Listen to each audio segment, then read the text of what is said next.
We are always searching for the truth, in life and definitely in data. Right. And imagine looking at the paperwork for a massive corporate buyout. Hmm. The seller is confidently claiming $114 million in EBITDA. Oh. Beat. But hiding right there, buried in plain sight deep within the data room, the audited reality is just $80 million. Wow. Yeah, it is a massive discrepancy. And finding it used to take a small army of analysts, weeks of just digging. Right. Welcome to this deep dive. Today we are exploring the nature of financial truth. We're looking at how modern AI tools are fundamentally changing how we find that truth. Mm-hmm. We're analyzing a really fascinating new guide on transforming finance workflows using Claude artifacts. And specifically, we're focusing on two notoriously messy areas. Yeah. We're looking at the month-end close process and M&A due diligence. Our mission today is shifting our entire perspective on this. We're moving away from treating AI as just a standard, forgetful chat window. Exactly. We're talking about building persistent, dynamic workspaces instead. Workspaces that actually track shifting deadlines and changing files in real time. Right, because that's the real world. We'll trace the journey from setting up those initial data connections to untangling internal accounting chaos. Then we'll see how those tools uncover massive reality gaps in external deals.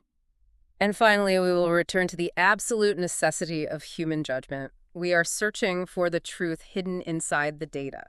Yeah, it is entirely about finding the signal in the noise. And corporate financial data is incredibly noisy right now. 2-sec silence. There's something profoundly stressful about financial data. I mean, it's constantly moving, it's fluid. Oh, absolutely. Before we can fix complex finance workflows, we have to acknowledge a fundamental flaw. We have to fix how AI currently accesses our data. Yeah, that is the core bottleneck we face right now. Think about how most finance professionals try to use AI today. You normally open a standard browser tab. You paste in some static spreadsheet numbers, and you ask a few quick questions. And it works decently at first. You get a surprisingly good answer initially. Right. But then reality happens. Right, and reality in finance is incredibly messy.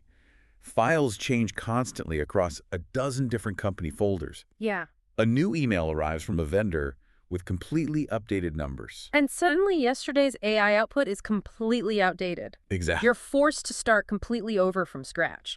You have to paste the new numbers back into a fresh prompt. You type out the exact same instructions again. It becomes this exhausting Groundhog Day loop. Yeah. You are constantly teaching the AI the same context over and over. Which brings us to the solution highlighted in the guide. Let's define that AI jargon clearly for everyone. Good idea. Claude artifacts. A separate, savable window where AI builds and updates tools. That's exactly it. Instead of a fleeting chat, you're building a persistent workspace. You connect it directly to your live operational data. Okay. So your Google Drive holds the raw financial files. Gmail provides the necessary context from approvals and updates. And Google Calendar tracks the shifting meeting schedules and deadlines. You essentially build a living, breathing system. You don't lose your previous context when you close the tab. Right. You simply reopen the workspace tomorrow and continue working. But the architecture of that workspace requires incredibly strict boundaries. Right. You have to set it up with surgical precision initially. I have to make a vulnerable admission right here. I still wrestle with prompt drift myself, losing track of my original instructions halfway through a project. Oh, you're definitely not alone in that. Yeah.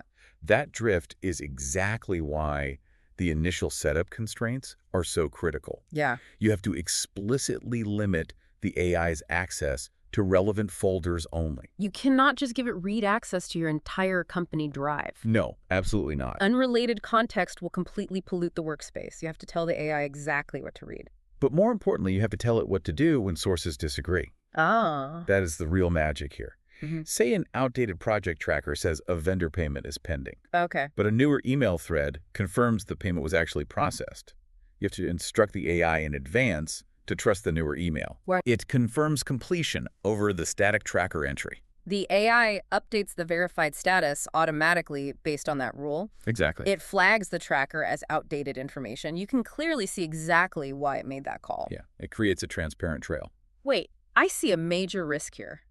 If you feed it a messy trial balance and incomplete emails, the AI's natural instinct is usually to hallucinate.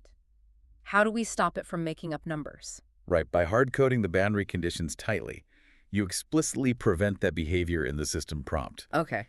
The AI must be forced to flag missing information, It has to highlight exactly what is unclear. So instruct the AI to highlight uncertainty instead of filling the gaps. Yes, perfectly stated. 2-sec silence. Now that the AI knows how to handle uncertainty and conflicting data, let's apply it. Let's do it. Let's look at internal chaos, the notoriously stressful month-end close process. Oh man, every finance team feels this pain deeply. It's a frantic race against time every single month. Yeah. You're trying to force a static spreadsheet to reflect a highly dynamic reality. It's exhausting. It really is. To fix this, you start by feeding the AI everything. You give it the trial balance and the general ledger, you add your reconciliation trackers and all your manual notes. But you also integrate the unstructured data. You include supporting reconciliations, vendor approval chains, and closing emails. You give the calendar events for total context. So the AI finally gets the complete multidimensional picture. Right. But the guide emphasizes a strict golden rule here.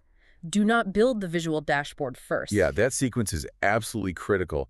Have Claude verify the current state of the close before designing the interface. Okay. Because a beautifully polished dashboard is entirely useless if it's feeding on outdated status updates. The AI must cross-reference the live emails against the static tracker first. Exactly. It's looking at timestamps on emails from a vendor, right? Heck. And comparing them to static line items in a ledger. Precisely. It identifies the latest available status. It finds the actual owner and the true due date based on conversation flow, not just what a spreadsheet claims. It finds unresolved source conflicts early. It keeps an item open when the evidence is incomplete. Yes. It's like stacking Lego blocks of data, but the AI highlights the mismatched pieces. Yeah, I love that analogy. Yeah. And imagine those Lego blocks are constantly changing colors. Right. If an email comes in saying a vendor payment is delayed, the AI instantly turns that specific Lego block from green to red. It updates the color across every connected dashboard. Once that data is actually verified, then you build the command center. It needs to show verified progress immediately. But more importantly, it shows the highest risk unresolved items. It flags the exact locations where the verified reality differs from the official tracker. You stop relying on the tracker alone. Right? You use the newly verified status and mark the older record as obsolete. You also add a reconciliation and risk view. This lets you filter by past due or blocked items. Okay. You rank those blocked items by their actual financial impact. This brings us to the financial snapshot view. Oh. You connect the close status with the actual monetary numbers. You show the value and you cite the source document clearly. And there's a strict rule for this snapshot. You never force conflicting numbers to match. Wow. This is a massive paradigm shift in finance. It really is. Traditionally, we try to force the spreadsheet to balance. Exactly. But if two values use different definitions, you keep both visible and explain the difference. You do not hide the messy reality. No, you expose it. If the evidence cannot explain the gap, you just leave it. You mark the entire issue as unresolved. You create a source review to track it until a human intervenes. But doesn't exposing every unresolved conflict just create a much messier dashboard? It definitely looks a little messier initially. Yeah. But a false sense of order is incredibly dangerous in finance. Right. Seeing the actual raw conflicts is what drives real resolution. No, exposing those exact data conflicts is what makes the dashboard truly valuable. Exactly. We've seen how to organize messy internal data, but what happens when we evaluate external data? That's where things get really interesting. Speed. In a scenario where a seller's narrative might be actively hiding the truth. Let's look at M&A due diligence.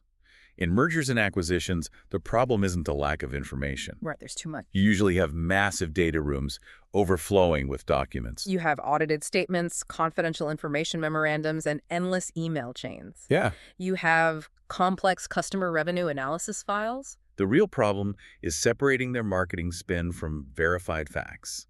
You are fighting through a carefully crafted narrative, a narrative designed entirely to maximize their valuation. To combat this, you create a deal intelligence workspace. You feed it all those diverse sources from the data room. Right. Then you instruct the AI to organize everything into 4 distinct categories. First, confirmed facts supported directly by audited documents. Second, seller claims pulled directly from marketing or management materials. Okay. Third, calculated metrics derived from the raw source data. And fourth, analytical conclusions that require human judgment. You map every important deal metric across these 4 categories. You log the value and the specific source document. You note the reporting period and the confidence level. Hmm. And crucially, you highlight conflicting evidence if it exists. Right. You never mix assumptions with documented facts. Whoa. Imagine scaling to 1 billion queries across an entire deal room to instantly spot these gaps. It's staggering. It completely changes the leverage in a negotiation. Let's look at the specific reality gaps highlighted in the source material. The AI systematically compares the seller's narrative against the financial reality. It analyzes revenue quality and net debt. And the first major red flag it caught was stunning. The seller confidently reported an EBITDA of $114.7 million, but the audited EBITDA was only $80.7 million. That is a $34 million gap. Yeah. And we need to explain exactly how the AI found that. It doesn't just read the final marketing deck and stop. Exactly. It takes the seller's stated EBITDA, then recursively traces every single add back through the audited general ledger. It flags instances where a supposed one-time expense actually occurred 3 times last year. Right. That's how it found the $34 million gap. It traced the narrative back to the raw ledgers. And it found massive issues with free cash flow as well. Oh, wow. The seller proudly reported $85.3 million. But the AI traced the cash flows. The audited reality was just $35.5 million. Yeah. It also flagged major discrepancies in customer concentration metrics. The seller stated a fairly safe 38% customer concentration. But the actual customer analysis files showed a risky 48.2%. These are deal-altering revelations. The value comes entirely from seeing where the numbers differ. Right. You understand exactly what evidence supports each specific figure. You know exactly what needs manual verification before making a billion-dollar decision. This is where you build the investment committee view. It provides a concise summary of current risks. It outlines the confirmed findings alongside key financial vulnerabilities. Yeah. It lists missing evidence and the required conditions for approval. You are clearly separating the confirmed facts from the remaining uncertainty. You give the committee a map of what isn't known yet. But doesn't this risk making investment committees lazy, just blindly trusting the AI summary? That's a very valid concern, which is why the architecture is so rigid. The AI cannot just give a blind answer or a generic summary. That's why every single AI conclusion must strictly link to the underlying source document. Yes, exactly. 2-sec silence. Every conclusion links back to a source document. Right. This brings us to the final and, frankly, the most critical phase. Right. The absolute necessity of human oversight and verification. We have to be crystal clear here.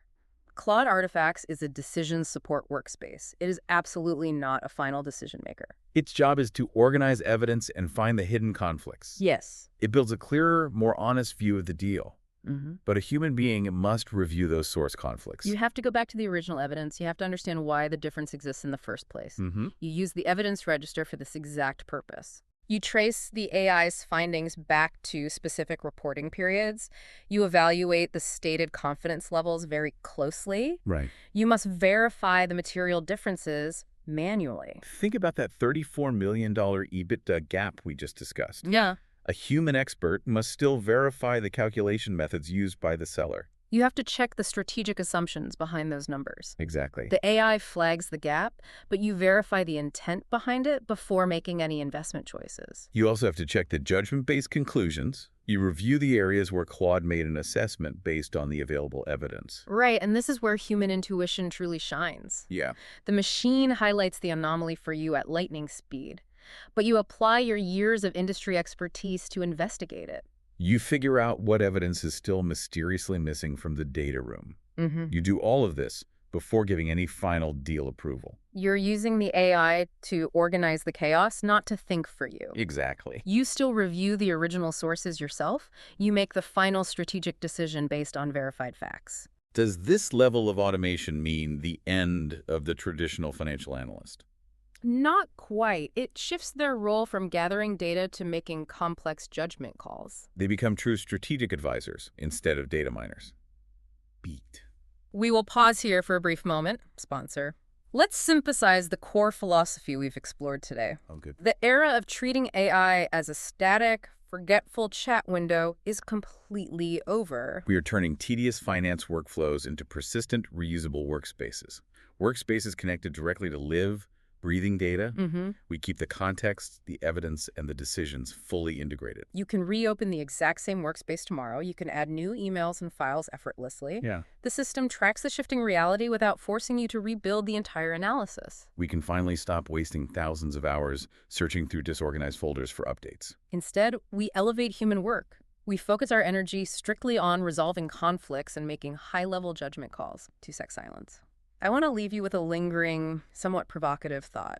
If an AI can so easily spot a massive multi-million-dollar gap between a seller's narrative and the audited reality in an M&A deal, And it does this almost instantly across thousands of complex documents. what hidden gaps might it find between the stories we tell in our own internal reporting and the actual raw data? Wow. What is the real difference between our polished narratives and the messy truth? That is a question worth exploring deeply in every organization. Thank you for joining this deep dive. Outro music.